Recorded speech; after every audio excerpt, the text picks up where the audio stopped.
రాజమండ్రి వద్ద జాతీయ రహదారిపై ఉద్రిక్తత చోటు చేసుకుంది. మాజీ ఎంపీ హర్షకుమార్ కారును పోలీసులు అడ్డుకున్నారు. ద్వారపూడిలో అంబేద్కర్ విగ్రహం ఏర్పాటుపై వివాద నేపథ్యంలో పోలీసులు ఆయన వాహనాన్ని అడ్డుకున్నారు. తనను పోలీసులు అడ్డుకోవడంపై హర్షకుమార్ నిరసనకు దిగారు. పోలీసులు హర్షకుమార్ను ఆయన వాహనంలోనే ఇంటికి తరలించారు.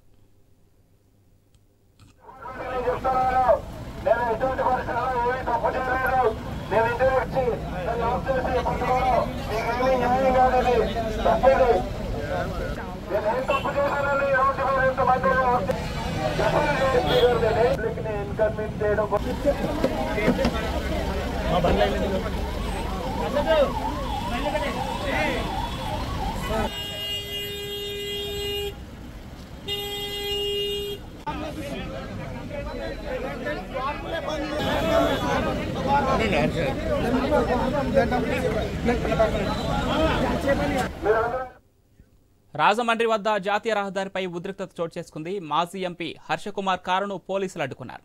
ద్వారపూడిలో అంబేద్కర్ విగ్రహం ఏర్పాటుపై వివాద నేపథ్యంలో పోలీసులు ఆయన వాహనాన్ని అడ్డుకున్నారు.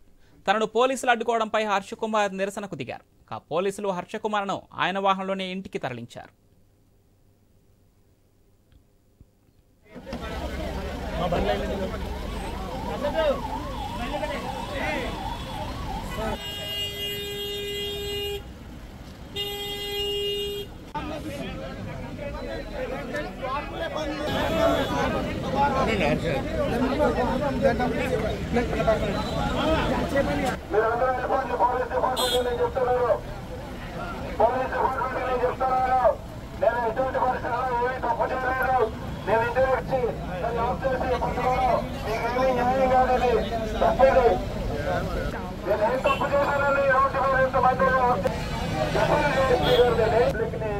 చేయడం